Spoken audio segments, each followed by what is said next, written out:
caché. Ah. Donc, on en a un peu parlé. Un des premiers, pas personnellement, que moi, j'ai vu de Haneke.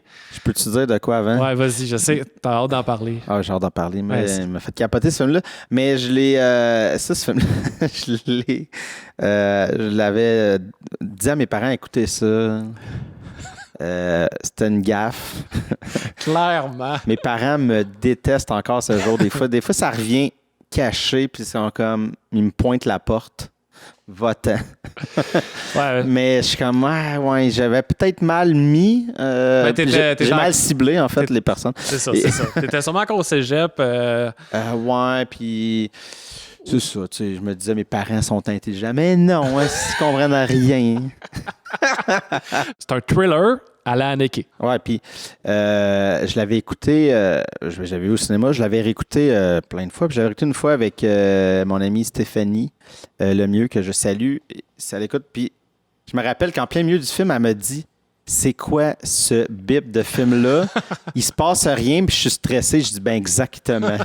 Exactement, c'est ça qu'il voulait. Ouais. Un film qui se passe virtuellement rien. En tout cas, il n'y a pas vraiment de point qui pousse l'histoire vraiment tout le temps par en avant. Non, c'est ça, ouais. Moi, j'ai capoté. Moi aussi, j'adore ce film.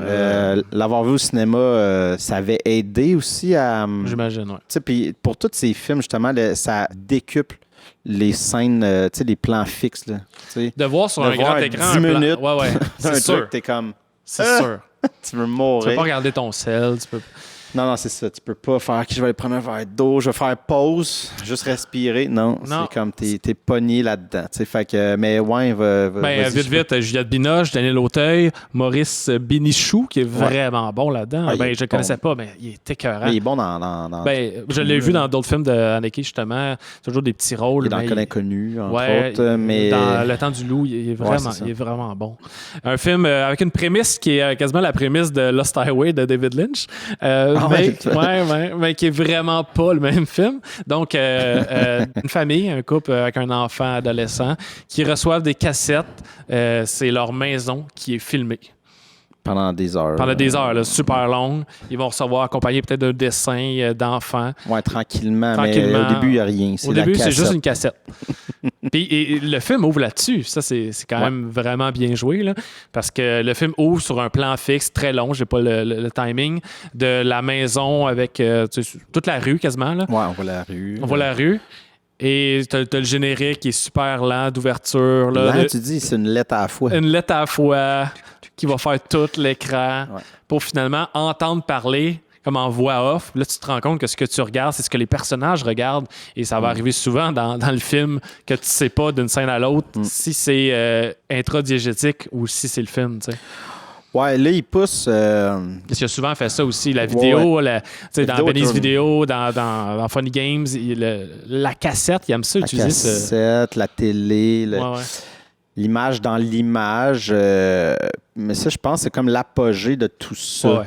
Il a poussé ça plus loin. Parce que ce qui est intéressant, puis c'est là que je me suis rendu ça peut-être intéressant pour les gens qui s'intéressent au cinéma, pas nécessairement mes parents, mais c'est qu'il y a un regard sur l'image en tant que telle. Puis là, c'est qu'il efface tous les codes possibles, tu sais. C'est-à-dire que la cassette qu'on voit, mettons l'image qu'on voit, c'est la caméra de cinéma qui l'a filmé et non... Tu sais, souvent, on va prendre une caméra, une petite caméra pour, dans le film, faire c'est la moins bonne qualité, mais non, c'est la même qualité. Fait que là, tu es tout le temps dans c'est quoi que je vois? Et ça fait écho à la fin de Funny Games quand il dit, tu sais, ce que tu vois dans le film, c'est vrai parce que c'est la réalité, mais là, il pousse ça à l'extrême de genre... Parce que c'est ça, c'est qu'on voit l'image de cinéma, puis à un moment donné, ils font pause. Mais là, tu fais comme, OK, mais c'est la qualité d'une pellicule, tu sais. Puis là, il recule, tu fais, mais là, ça marche plus. Parce qu'il y a des moments où ce que tu vois à la maison aussi, mais c'est pas filmé par les cassettes. Non, c'est ça. Tu m'en dis, le fils revient parce qu'il était un peu disparu pendant plus de 24 heures, je pense. Puis là, il revient, puis là, tu dis, OK, là, c'est encore une autre cassette. Là. Mais c'est exactement là qui amène le stress et que mon amie Stéphanie ne catchait pas. C'est que tu n'as pas besoin de catcher, mais elle le ressentait. Ouais, c'est ça. Maintenant, on vient qu'on le sait plus. Puis quand ça va plus loin, puis ça va aller filmer comme dans un char, dans un HLM. Là, vraiment, quand même, t'as des frissons parce que là, tu fais comme, OK. Tu sais, à un moment donné, tu vois justement Daniel Auteuil qui marche, sur la cassette, puis il passe à côté, puis là, Juliette Binoche est comme, tu l'as pas vu, t'as passé à côté. Je pense qu'il freeze aussi, puis il fait comme, il y avait rien. Puis la caméra devait être au-dessus des autos, parce qu'on voit le dessus des autos, fait que tu te dis, ça marche pas. Comment ça qu'il a pas vu la caméra? Mais la caméra qu'on voit, c'est la caméra de cinéma, fait que le personnage l'a pas vu. Là, ça devient des couches intéressantes. Sur un fond de guerre politique aussi. Ouais, mais on est là-dedans. L'Irak. C'est ça. Je pense l'Algérie. L'Algérie qui pète, ouais. Ben, on entend souvent les nouvelles dans le background. Beaucoup de guerres, de bombes. Exactement. Donc, le personnage, sans dévoiler rien, le personnage de Auteuil a comme un feeling de savoir c'est qui, à cause qu'il y a des souvenirs d'enfance à travers des rêves qui sont vraiment des scènes très bien shootées. Là. C'est visuellement magnifique. Là, pas horrifiant, mais un peu inquiétant de ça. Mais est-ce qu'on parle de la fin? On parle pas de la fin. On parle-tu de la fin? On peut en parler. Là, vous ferez pause. Là. Vous ferez pause. Mais oui. Donc, la fin le dernier plan, on va dire. Je pense qu'il y avait une frustration là, de ma mère. Parce que moi, j'avais vraiment dit...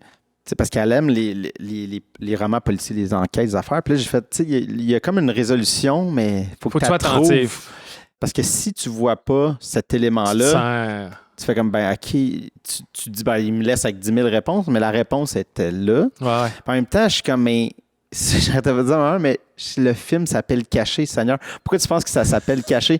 À quel autre moment, oui, la caméra cachée, mais je suis comme... Ça s'appelle Caché, il peut pas être plus clair. Je suis comme, la fin est cachée dans la fin. C'est juste... Mais moi, je trouve ça magique. C'est comme, il y a du guts quand même, puis il a gagné la mise en scène pour ça. Écoute, il y a des couches là-dedans. Il y a beaucoup de choses. On prend le temps d'en parler longtemps. Je veux pas m'étendre plus, mais... allez voir ça. Caché, c'est vraiment un très bon film.